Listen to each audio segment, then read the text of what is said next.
with all due respect.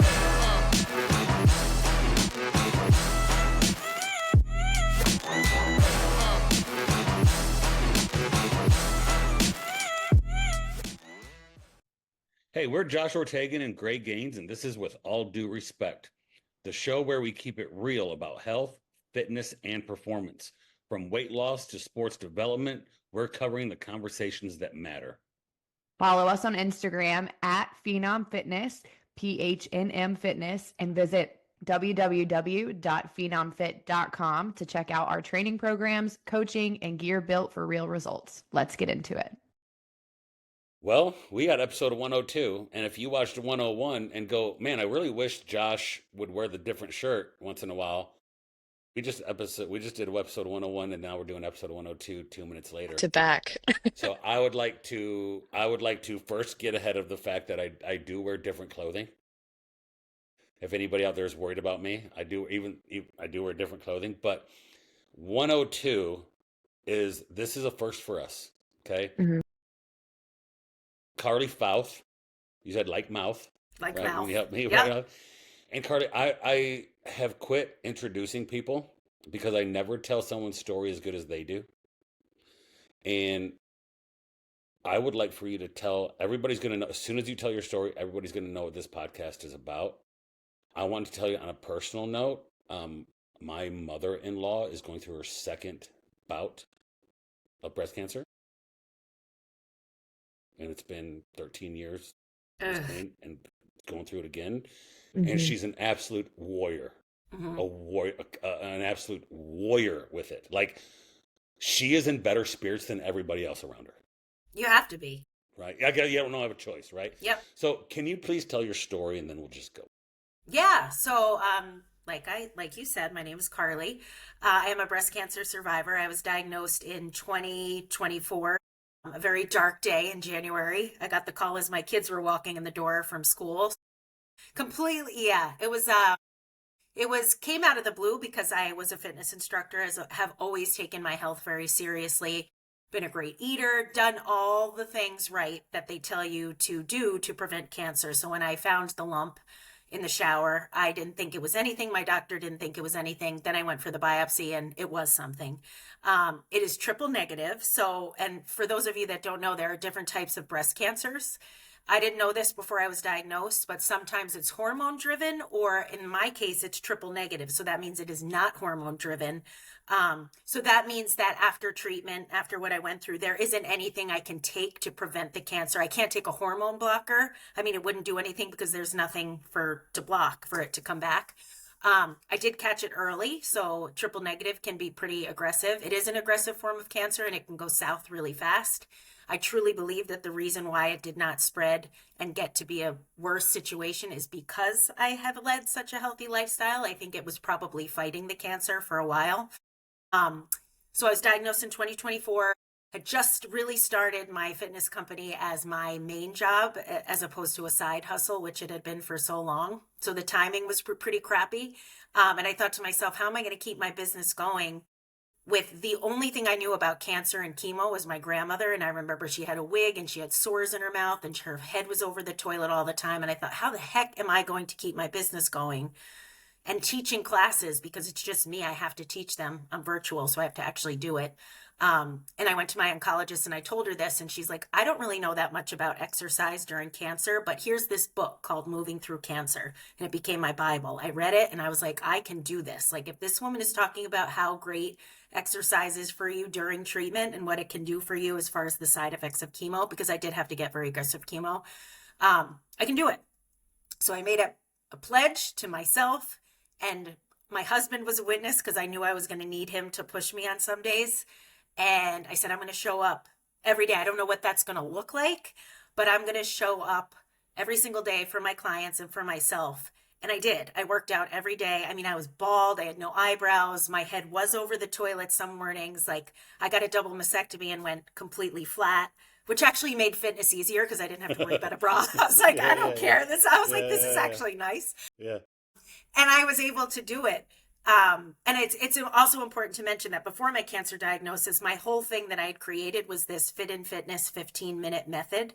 So helping people get fit in 15 minutes a day, especially for people who lost their confidence or are having trouble staying consistent and motivated. I think 15 minutes is a great building block. And everything happens for a reason, but I was able to use my own method to keep me going during cancer because 15 minutes is such a reasonable amount. I knew some days may just be 15 minutes. Some days if I did 15 minutes, I could do 15 minutes more. So I used myself as an experiment for my own method, basically. And I was fascinated by myself. I ended up doing it was 2 weeks after chemo. And like I said, it was the most aggressive, brutal chemo you can get. For those of you who know anything about breast cancer, it was the Red Devil and Taxol, 16 weeks. And I completed a triathlon 2 weeks after finishing chemo. Wow. So yeah. When were you diagnosed again? February 2024, early February. So we're only 2.5 years into this. Oh my gosh, yes. And like my hair would probably be a little bit longer, but I had it short before chemo anyway, so I'm keeping it short. But yes, I feel like I don't like enough time is starting to pass that I do have PTSD and it's still always on my mind, but there are days where I forget that I ever had it at this point. How old were your children? My younger son was 9 and my older son was 15. Yeah. Can I ask 15. how old are you? Yeah, I'm 48 now. So I was diagnosed when I was 46. Okay.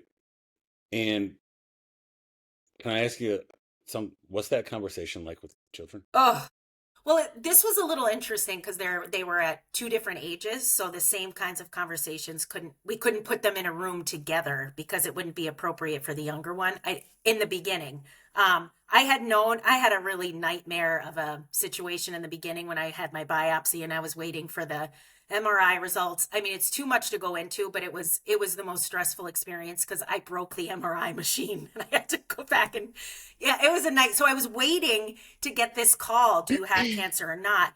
So my older son is he's a soccer player and he's like high up there. So I had to drive him to training every day and I was always afraid I was going to get the phone call in the car with him. So I kind of had to tell him a little bit about what was going on. So he had an idea that I was waiting for the phone call. My younger son had no idea. But so it was good because when I did get the call, when my older son and my younger son's friend were walking in the door, I looked at my older son and he could see my eyes and he took my younger son and his friend into another room. And then I completely blacked out because I was like, what? And I don't remember. And they told me also, the doctor told me that she was reading my report wrong and she told me it was stage 3 and it wasn't stage 3. But for a moment, I thought I had stage 3 triple negative cancer. Oh my and God. I was beside myself, but I had to pull it together. So, and then we had different conversations with the 2 of them. What is the time frame between MRI and being told? Depends. For me, Because I mean, it sounds like it probably feels like years. So the biopsy, the first time I had the biopsy, it was about a week and they kept telling me it was going to come back the next day and it didn't. And then I went for the MRI because they thought that there were 2 tumors.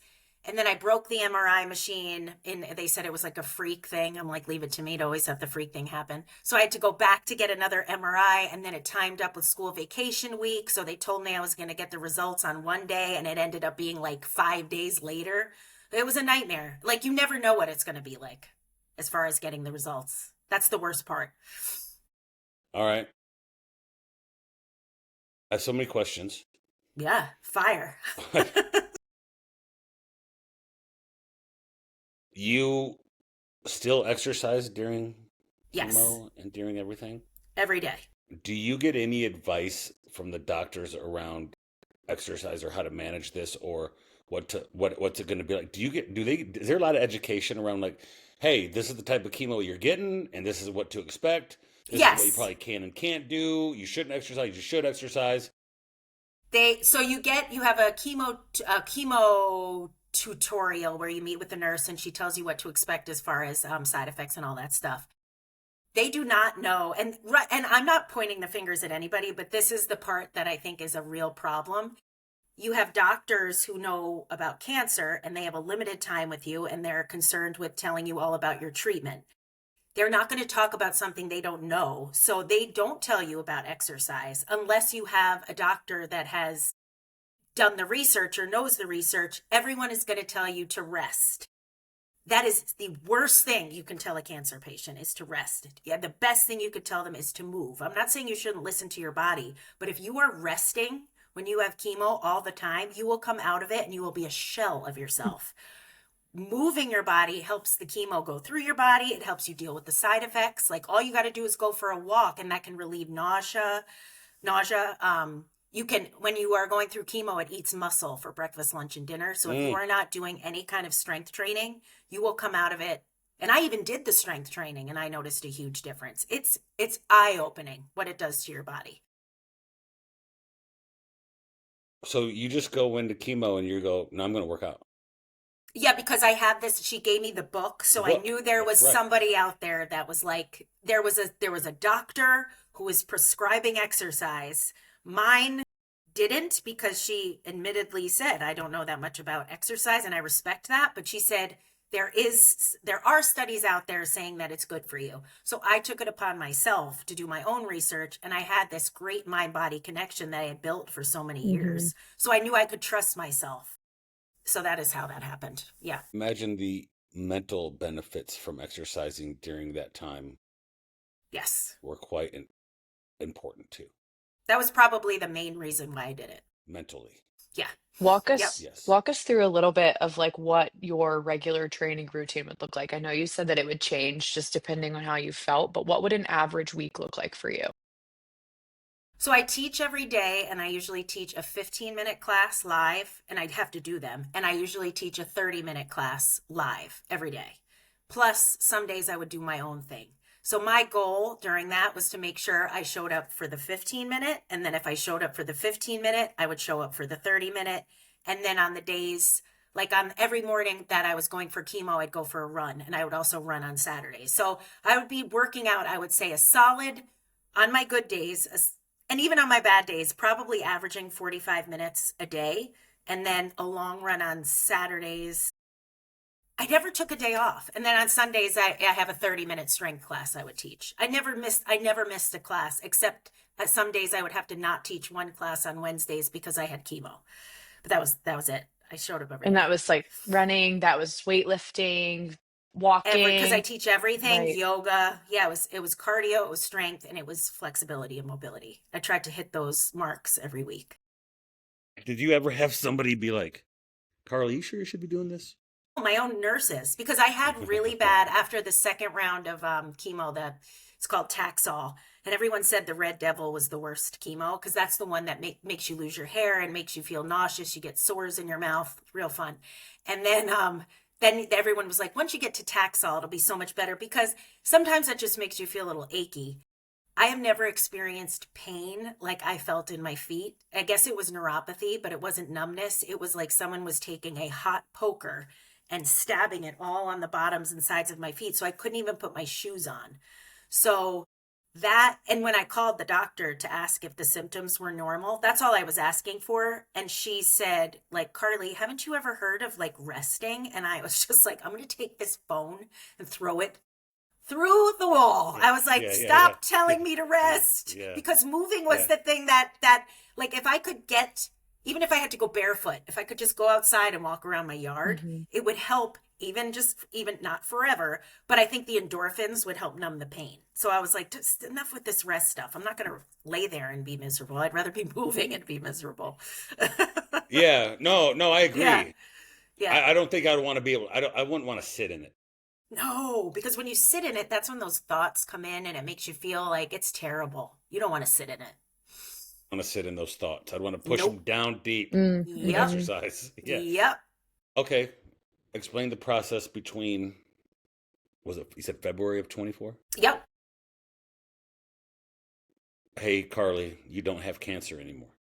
So I can't really say that. It's in remission. So Okay. for triple Yeah, because negative, remission is 5 years, right? Like 6 for me. Six. Okay, you have to be cancer-free for 6 years. 6 years. I'm cancer-free. You're cancer-free. Yeah. Okay. There's no evidence of cancer in my body right now. I'm in remission. Remission is 6 years. Talk us through February 24 to, hey, there's no more. You are now in remission. This is your remission start date. Yep. I have to say, I thought I was going to be so relieved my last chemo, and it was like one of the worst days of my life because I thought there was going to be bells and whistles and balloons and butterflies, and I was going to feel like I like really made it through. But it was like all of a sudden there was no plan anymore. It was like, okay, Carly, we'll see you in 3 months. Best of luck to you. Little swat on the butt. You go on your merry way. And I was just like left like, oh, like that's it.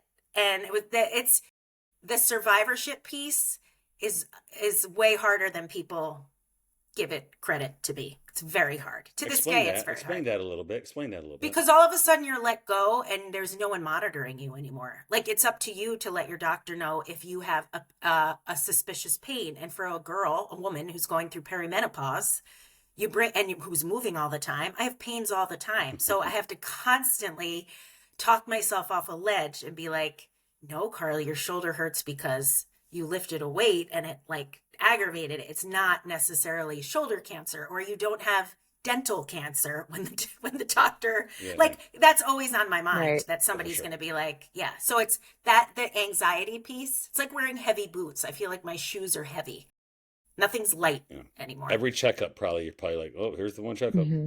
Oh God, I used to go every 3 months, and now I'm on the 6-month plan, which is a nice thing. But I have my 6-month checkup 2 weeks from tomorrow, and my body is already doing weird things. Like it's PTSD. When do you know the date that they said, hey, you're now in remission? What was that? Do you know that date? It was August 9th of 2024. Okay. Wow. So you went through that. That has to be pretty aggressive 6 months. Oh yeah, because it was the double mastectomy, which I actually bounced back really fast from because I did what the doctors told me not to do. Which is I was like a doctor's nightmare. Yeah, because they told me afterwards, they were like, don't lift your arms and don't do this and don't do that. And I was like, if I don't start lifting my arms, I'm not going to be able to ever lift my arms ever again. Everything's going to be so tight. So I started doing what I thought was good for my body. And then when I went back for my checkup, the surgeon was like, you have healed so great. What's your secret? And I was like, doing exactly what you told me not to do. my I don't know why I didn't think about this. My sister had a double mastectomy in February.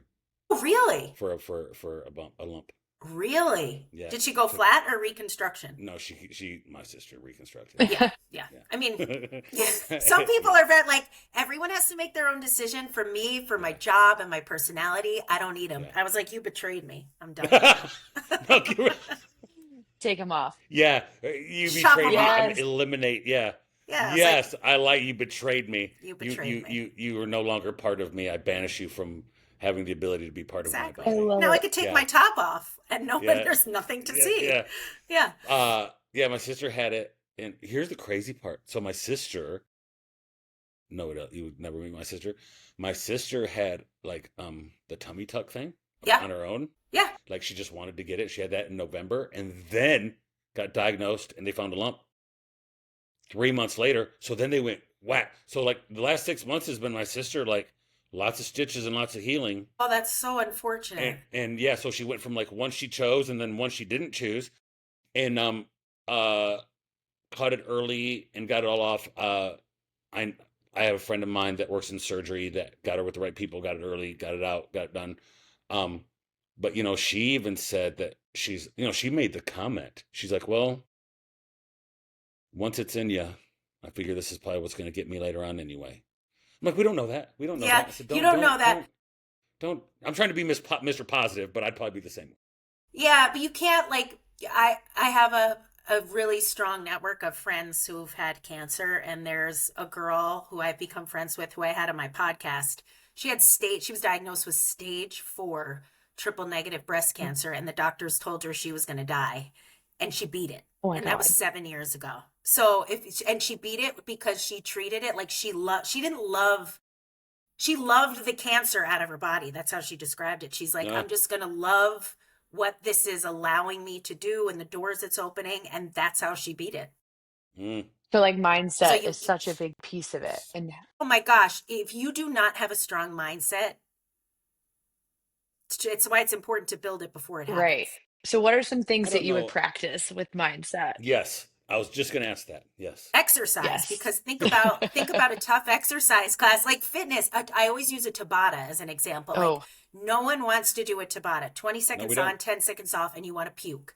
Well, if you start doing that, your brain is going to remember, like, that Tabata was so hard, and I was able to do it. I didn't want to do it. It was very hard, but I got myself through it. mhm. And you can pull on those experiences. So, and I used to create races for fundraisers for myself, which everyone was like, why the hell are you doing these crazy things? But I think I'm happy I did, because I created challenges for myself that were a choice and that were really hard to get through. And then once I did, it was like proof to myself I can do hard things, so that when I did get this Mm. diagnosis, I could be like, I did a 4x4 I ran two back-to-back marathons. Like the crazy Yeah, things that I could be like, I did that, I can do this. right, It's the same kind of mindset you need to get through it, right. breaking it down into little bits. I love that. With Yeah. with your specialty, because I had never, when we started looking for additional guests to reach out to, start to get them on the podcast, I always like to have like a little bit of a theme going on because it helps me narrow down people to reach out to. So I, started thinking about, okay, what are like the ultimate obstacles people could face? And cancer is obviously a huge one. And I saw in your bio, cancer exercise specialist. What makes you different from a regular personal trainer? Like, why would somebody want you? Because I know you said, got to know what you're doing if you're going to work with somebody with Yep. cancer. What makes you different? So I did my cancer exercise specialist certification, and there's not that many out there. I think there probably should be more, but it's important to understand the effects that chemo and or different kind of treatments can have on the body, because some of them can impact your heart rate. Some of them can impact weight loss, or they all impact the body differently. And it's just really important to know what people are up against in regards to that when you're trying to help them stay fit. I think my experience also helps me more than anything else. And the fact that I was a fitness instructor first, I do think that there needs to be more cancer exercise specialists, but I don't think, I think it's really hard to get clients as a cancer exercise specialist, because when you think about, like, how are you going to get clients? Okay, I should partner with a hospital or partner with a cancer center. No one is going to take you unless you have the fancy letters next to your name, Mm, which I don't, because I'm not a doctor. So then what's the point of the cancer exercise specialist certification? I feel like there needs to be a complete overhaul of the way our cancer centers and hospitals work in regards to bringing in cancer exercise specialists who are certified but aren't doctors. Let the doctors do the doctor thing, but there should be like a team taking care of cancer patients, like a nutritionist and a cancer exercise specialist, and then everybody can do the best at what they do to help the overall health of the patient. mm. That's my two But cents. that's true for everything, right? Like, Yep. if when somebody has an injury, like, sure, they're going to go to their orthopedist, but then they have to go out to physical therapy to actually put those things into Correct. program. So, and then Yep. maybe the physical therapist works with a personal trainer. So after the injury is healed, you go back in a strength pro. Like, it makes sense, right? But why would we do Yep. something that That's makes not so how much it's done. sense? No, and I think there's like insurance and like the whole problem with our system. It's such a big problem. There needs to be a complete change, and it's like, how is that change going to happen? And there's not much I can do besides just, I've gotten clients based on people who follow me Hmm. on Instagram or friends of a friend, and like that's how I've been able to help people. But I wish I could help people in a broader sense. But I feel like I'm I feel like the people that are put in front of me and who contact me, it was meant to be. And if I could just help one person, I'm excited. So Yeah. little bits at a time. Yeah. I promise you, Carly, that if the hospital could bill for your services $1,000, Yep. they would bring in cancer Yep. exercise specialists. If there was a billable code connected to it, They would do it. they would bill the crap out of it. You wouldn't even have enough time in the day, Carly. Yes. You would be living at the hospital Yeah. 24/7, doing 15 minutes every 15 minutes Yes. for 20 hours if they Yes. could bill, if there was a code that they could bill I that. agree with you. I promise you, but there isn't, so Yep. they're not interested in it. Correct. Right. Yep. And that's That been is very frustrating, because I thought I really thought, I was like, I like got through cancer. This is going to be my reward at the end of it, that my career is going to like take off in this direction because I lived it, I studied it, and now, but then it was quite eye-opening, to say the least, afterwards. I heard somebody recently say, you know everything you need to know about the healthcare system by visiting the cafeteria in the hospital. Mm-hmm. Mm-hmm. And I'm like, yeah, well, they could bill for health food. Yeah. Yes. Right. And I Yep. can see that being frustrating for you when you say, hey, this is what helped me. There's a lot of people out there struggling. I can help them. If you really want to help people, put them in front of me. Correct. And that can be frustrating. Be like, hey, I have a really good answer that can help these people live better. Mm-hmm. Well, sorry, it's not a billable service for the hospital, but you know, it can help the human being Yep. that's going through it. And the Can you- problem is with not having access to the patient in the hospital, if you're relying on getting access to the patient through their own means or through the caregiver, whoever's taking them, asking someone who has not exercised to take on exercise on top of all the scary things that are going on with them through cancer, that's a big ask, and a lot of people just feel like they're too overwhelmed to even go there because they haven't experienced the power of it. What about post cancer? Okay, so you got somebody that comes to you and they say, hey, I am now cancer free. I'm in remission. I've heard you, Carly, talk about exercising cancer and after cancer. I want you to coach me, teach me, train me. How do you start with that person? I start with the person the same way I start with the average person that I work with who isn't going through a cancer journey. It's always the way I work with people. It's like a deep dive into what their feelings are about fitness, their history with fitness. Mm-hmm. A lot of times it goes back to the childhood of where they lost their confidence with fitness, because a lot of times people's connection with exercise, if they can't stay consistent and they say they don't like it, it's not just that they don't like it. There's something that happened in their past that kind of the exercise triggers a memory, or say it's a little bit, I'm not a therapist, but it does kind of borderline on therapy. So we have to work through what it is that happened that turned them off to fitness, or from a cancer diagnosis, like where are you at? How are you feeling? What's your energy level? What are your perceived boundaries to exercising, whether it be your schedule or your fatigue or whatever it is. And then based on that person's, not problems, but whatever they're up against, we develop a plan that works specifically for them. That's why it's so important with the cancer patient to do that, because just dumping them into the normal population and not having someone who truly wants to listen and understand where they're at, what their goals are, what they've been up against, what were your side effects from treatment? Do you have neuropathy? Do you what's happened to you? Did you have a mastectomy, a double mastectomy? We go over those things so that I can take their specific case, just like a doctor would, and prescribe exercise that's appropriate for them. Because you had breast cancer, do you find that most of the people that come to you are breast cancer survivors? Most of my cancer clients are breast cancer survivors. I have worked with, for some reason, I seem to appeal to stroke survivors as well. Okay. I love that. Which is interesting. Yeah, I've worked with a lot of child stroke survivors and adult, midlife and seniors. Brain cancer too. I had a client who had brain cancer. But yeah, that's mainly who I work with. I'm interested. What's the process of the stroke survivor? Because Yeah. I mean, depending on the severity of the stroke, some people don't have the same function. So it's really important. Again, I am not a doctor, but from the research that I've done for stroke survivors, it's really important to make sure that the rehab you're getting is like as soon as you can after the stroke, because you want to make sure that you're starting to have rehab then. And again, like it depends on the person. A lot of it is balance work.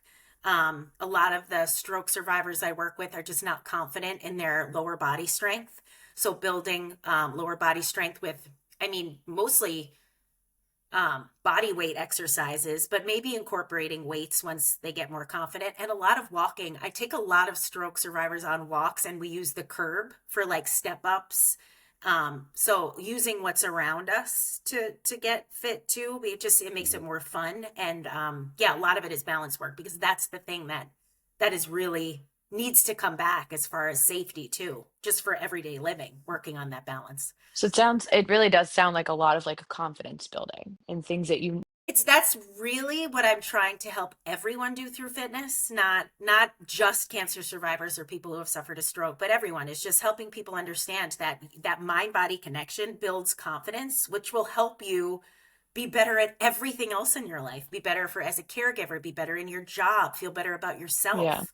Like if you're missing that piece, it's really hard to get through any hard thing in life if you don't have the self-confidence. Yeah. I think a lot of people can relate to that who have made fitness a huge part of their lives. But as a fitness instructor myself, like you see that on a daily basis, how exercises change someone's mindset entirely. Yes. And they're It's capable of doing amazing. things, right? It's amazing. 100%. Yeah, I love that. I love that. Helping people find what works for them, because it's not one size fits all. Exactly. And for some people, it is just getting up on the curb. Yeah, Yeah. exactly. I want to hear a little bit more about your podcast because reading through your bio, it said that you started your podcast while you were sitting in your infusion chair. And I Oh, just, okay, Actually, okay. this is great timing, because tomorrow is my 2-year anniversary from when I oh, started chemo and when I started my congratulations. podcast. Amazing. Yeah, I love it. I'd love to hear yes. about it because I think that's incredibly So unique. you started your podcast post diagnosis? I started my podcast from my first day of chemo Mhm. in the chemo chair. I came into Dana-Farber. No, this is like, sometimes I look back and I'm like, who did I think I was? Yeah, So I yeah. walked in there with 2 little microphones that I could attach, like they would connect to my Mhm. phone. And I had this like list of people who wanted to go to chemo with me. So my husband was the first one, obviously, who's going to come with me. But then I had you could have 2 guests to chemo every time. And I had a wait list. I had 2 people. Wow. So I said to people, if you want to come to chemo with me, I would love it, but you have to be on my podcast. And they were I like, love it. Mhm. ugh. But so the whole idea of the podcast, when I started it, I thought, wouldn't it be cool if I was in the chemo chair and I could give people like an inside look at to what chemo was like? Because I wish I knew. I had no idea what I was going into. Yeah. So I walked in with an on-air sign. I literally plugged it in. There was a bright on-air sign in my chemo suite. So the doctors would walk. And they were like, what? They did not know what to make of me. And I interviewed my husband. And then the format that became Chemo Coffee Talk was I'd give an update on how I was doing and what the chemo was like that day.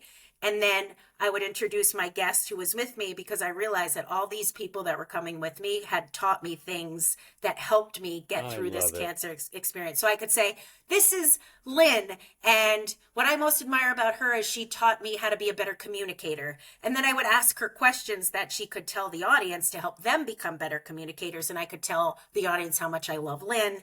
And then listening to these episodes, these people that didn't even want to be on the podcast, is so beautiful because they all knocked it out of the park. Mhm. And I didn't edit them. I would just finish and publish Yeah. on Spotify. They were raw. But it also like another Yeah. piece of just like getting through your own treatment with the tools you had, and being Oh able to yeah. like make light of a situation almost and go in and enjoy it. I thought to myself, how am I going to get through this? Because I was scared Right. to go to chemo, and I don't like to admit when I'm scared. So I was like, if I turn this into my if I turn this into my podcast day, then I can look at Dana-Farber as my podcast studio. And then every Tuesday night when I go to bed and I have chemo the next day, I will just say tomorrow's podcast day instead of chemo day. And then it gave me the courage to walk through the doors, because I was like, I'm just going into my studio with an IV and I'm going to throw up, but that's okay. Normal. It's all normal Yeah. behavior. Yeah, it's all normal. Yes, this is totally normal. So how many episodes Do have you you now have- done with your podcast? Yeah, that's what I'm asking. This. So I'm in season 3. I have I think I'm on 39 episodes from season 3, but I also had that many episodes for season 2. And I think season 1 had 20 something Wow. episodes. That's incredible. Mm. Yeah. So Yeah. did you basically document the journey? Sounds like you just documented the journey. I wrote a book too. in Yes, my I was chemo going to chair. ask about that Yeah. next. Yeah. Yeah, I wrote a book Tell too. us about the I book. just had so it's called Pray for the Bear, but it's based on the Kobe Bryant quote, if you see me in a fight with a bear, pray for the bear. Somebody said I that love when he that. said that, it reminded them of me. And I was like, that's great. What a compliment. So the book is about my cancer journey, is like me fighting a bear, but I wanted to write it where anybody could enjoy it that didn't go through cancer. It's just facing hard times. What I've learned, like I had a lot of time to reflect. So I wrote it all down and I published it. Where do they find that book? Amazon. Amazon. You're on Amazon. Yeah. That is so.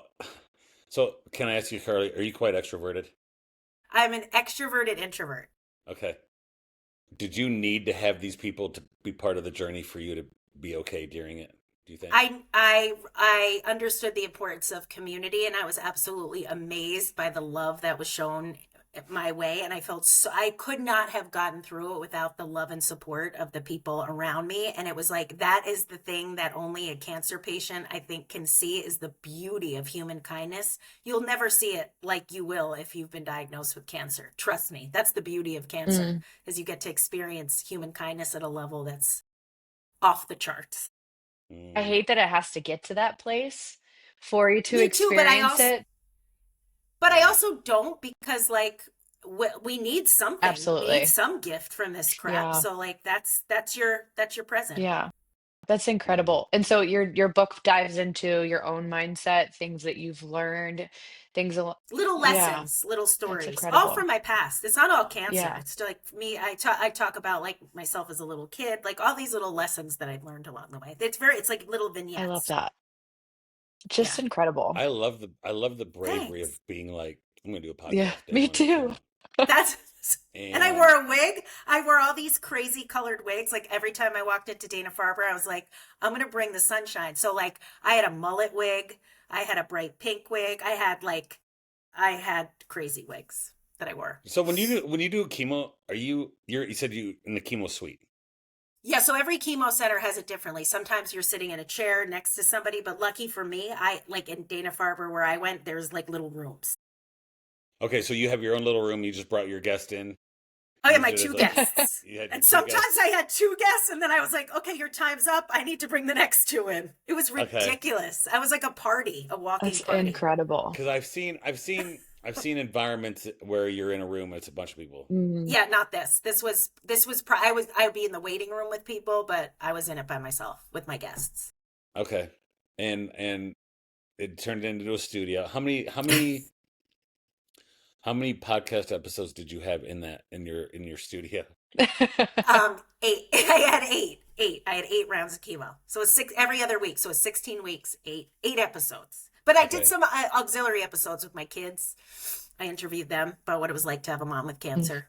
That's really, Yeah. really Wow, special. did you really? Yep. What was that like? Well, at that point, like we were very open with them. My younger Okay. son even asked point blank, "Are you going to die?" And I was like, I don't think so.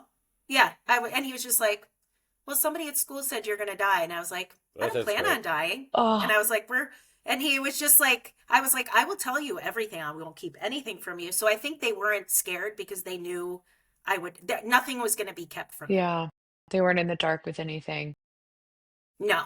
How far into the process did your son ask you that? Probably when I lost my hair, and then I started to like, there were some days where I was like in pain, and he would ask, but I would always like, he still could have friends over. I walked around without a wig. His friends were very comfortable. They got in the beginning, some of them cried because they didn't know anything about cancer, but I was like, you can ask me any questions. So we still have a very good relationship, me and his friends, because they went through it with me. I didn't hide anything. I would walk around bald.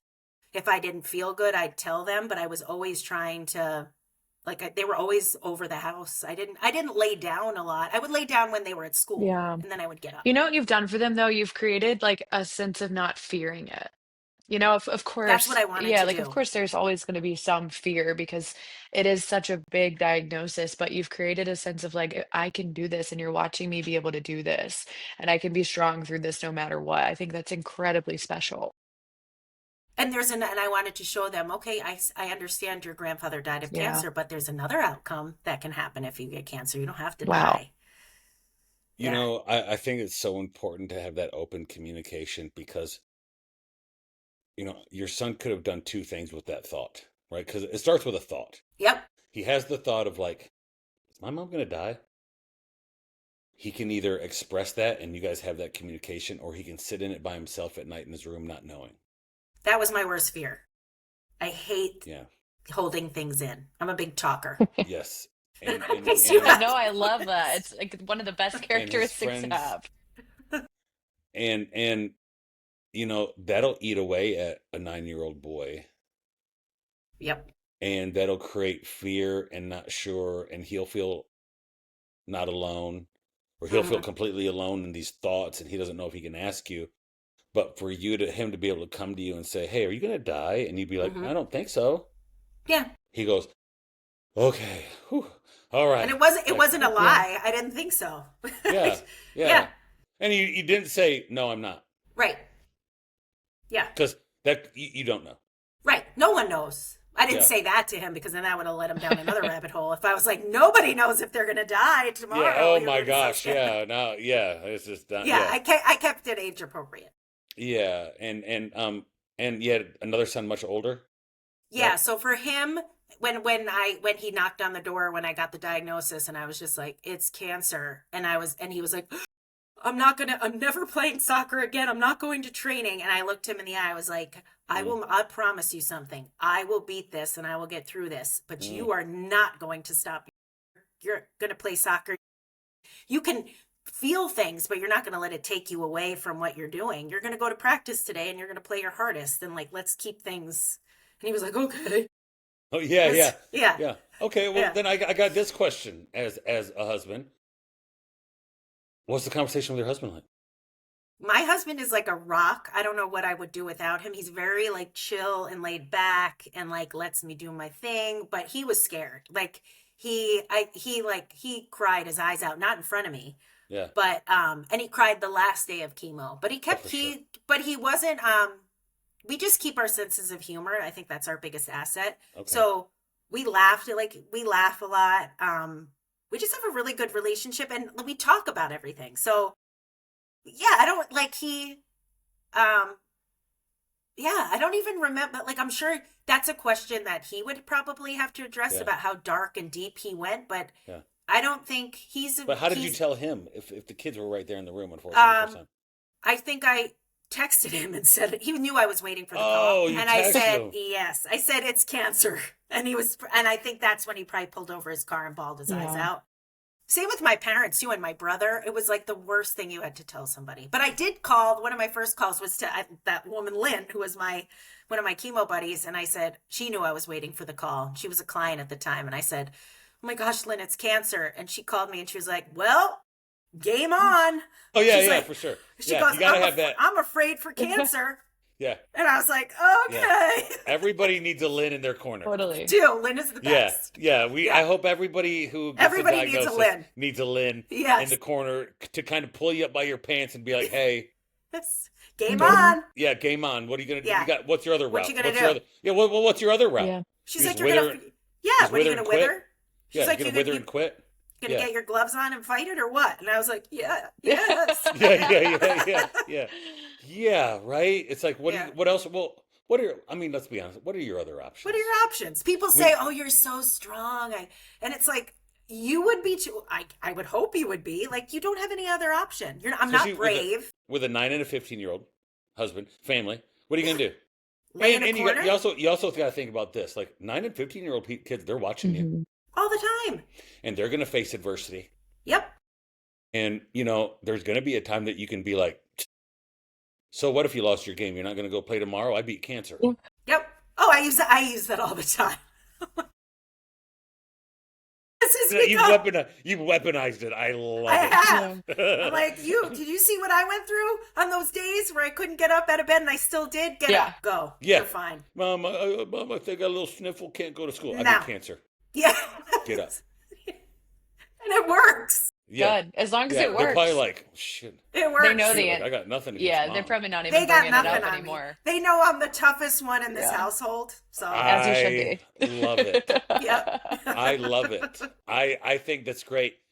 What's the name of your podcast? I Well, think you it said was that. no, it was called Chemo Coffee Talk, but I rebranded it when I was done because I didn't just want to talk about cancer. So now it's called Fit in Fitness. So it's about I talk to people who have used wellness and fitness to overcome life's challenges. So it's not just cancer; it's everything. Yeah. Fit in Fitness. You got a favorite story from your podcast? Ooh, probably. Do you guys know Charlie Engel? Have you heard? He's like an ultra marathoner. He was a drug addict, alcoholic, should have died 5 times. Yeah. He ran the Sahara Desert. He did a marathon a day for like 21 days. Ben Affleck did a documentary. I'm gonna have to look him He's up. amazing. Yes, please do. Charlie Engel. He went to jail. He trained the people in the jail how to run a marathon. He went to jail. It's a whole story, but he's fascinating and amazing. That's the first thing that pops up into That's my head. incredible. A marathon every day for 21 days. It's through the Sahara Desert. I think I'll pass. You got to think that, yeah. It's a little much. Maybe next year. Yeah. You got to think, like, how old is this dude? He's like in his 60s now. Wow. And he's still doing crazy things. He runs every year that he's sober, he runs the amount of years that he was sober. So I think he ran 30 something miles this year. He does not finish. Like he'll go until he finishes running the miles. So 30 something miles. That's a high performer. Is that a very high performer? Is that consecutive miles? Yes. Yeah, he doesn't sleep. He just does it until he's done. He's fascinating. Extremely fascinating. And that's the kind of people Josh and I love to bring on the show. It's like we just want somebody. Well, you should have like him. the adversity piece of it to us is like I'm everything. flabbergasted right now. Yeah, me too. Yeah, I'm flabbergasted too. Like you told that story and I'm like, It kept there's a human adding. being You kept like that? adding to. I was like, and Yeah. what? And what? Yeah, there's a documentary about him. Like I said, Ben Affleck, not Ben Affleck, Matt Damon. Okay. Matt Damon. Matt Damon. I think they're both the same people Yeah. now, though. Yeah, they are. Matt Damon, They just get lumped together. yeah, they just get lumped together. Yeah. That's incredible. Have you ever seen the guy who had the special needs child? And he said, I can't remember what the child had. I mean, it's either severe non-verbal. Wait, Hoyt? Yes. Oh yeah, I used to race with him all the time. Wait, he's from your town? He died, but yeah, no, he's not from my town. But the marathon starts one town over, the Boston Marathon. So Okay, you're in Boston, yeah. Yeah, there's a statue there, but I used to do his triathlon in Holland, Massachusetts, where he's from, and I've raced with him for a year before he died. We passed each other. He's so amazing. My dad was a marathon runner and ran the Boston Marathon like 7 or 8 times. Yeah, That's amazing. Crazy person. Crazy person. Yeah. His story, so great. This is like if you haven't cried in a while and you want to turn on a show, go to the little documentary about this guy on YouTube, and it'll leave you like you're nothing compared to this guy. His child, was it autism? Autism. I think it was a cerebral palsy. Yes. Okay. So he noticed that the only time he would take his son for a run in the little cart, and oh god, it almost like works me up. The only time his son would smile was, I know, right? And you're like, he'd put him in the little cart, and his son enjoyed it. So he spent his whole life dedicated to running marathons. And he wasn't even in shape. Like he is just an overweight guy. And then he got himself in shape. Yep. And his son looks going crazy at these marathons. Nicest. And you watch the story and you're like, I'm a horrible human being compared to this guy. Like this guy might be the greatest person in the history of the world to do that for his kid. Like, oh my God. It just shows the parent love parent love thing, right? Yep. I know you got a call at 2:00. I'm amazed. I love your story. Oh, I love you guys your are positivity. so nice. I love your positivity. I like your positivity. Here's the problem. I wouldn't be like, I know for a fact, and maybe it wouldn't, and people can say this, but like, I have a little bit of like dark nihilistic tendencies. And like, I would have to go watch your podcast if I ever got diagnosed, because I gotta be more like Carly. If I got diagnosed, I think you'd surprise yourself. I really do. Maybe, right? I've always showed up for what I got to show up for. I can tell you're tough. Yeah. I try to. I try to, but like, I've never been tested that way. Yeah. Yeah, but who has? You're thrown into it, and then you all of a sudden learn these things about yourself. Right, and I tell you what, like, you better. I need to find a lid. Yeah, find a lid. I can't wait to have her Yes. listen to I this. need to find Lynn. She's I so need- private. I need- Wait, guys, you can actually see Lynn because the news, the Boston ABC affiliate, came to interview me at Dana-Farber when I was doing my podcast. They did a special on me in the news, and guess who's interviewed? Lynn. Lynn. Perfect. I need She's to find amazing. that. I need to find that. I need to find Lynn. I'm going to find Lynn somewhere, and I'm going to put Lynn as a friend somewhere. I hope she's on social, and I can just friend Yeah, her. And I said, I "Hey, need Lynn, you. here's the I deal. need you. If something ever bad happens to me, You need I'm Lynn. calling you, and you better pick up the phone. She will die when I tell You better her pick this. up the phone because I don't know. I need to have a Lynn. She's Who's so my funny. Lynn? I love it. I think that should be something we talk about Who's more my often. Lynn? Who's your Lynn? Who's your Do Lynn? you have a Lynn? Is I there a love Lynn in your that. life? Is there a Lynn in your life? And I'm going to tell everybody about the story, and we're going to make Lynn famous, and we're going to have everybody call Lynn. When you go through something tough, I'm you dying. better call Lynn. I love dying. it. She's gonna die.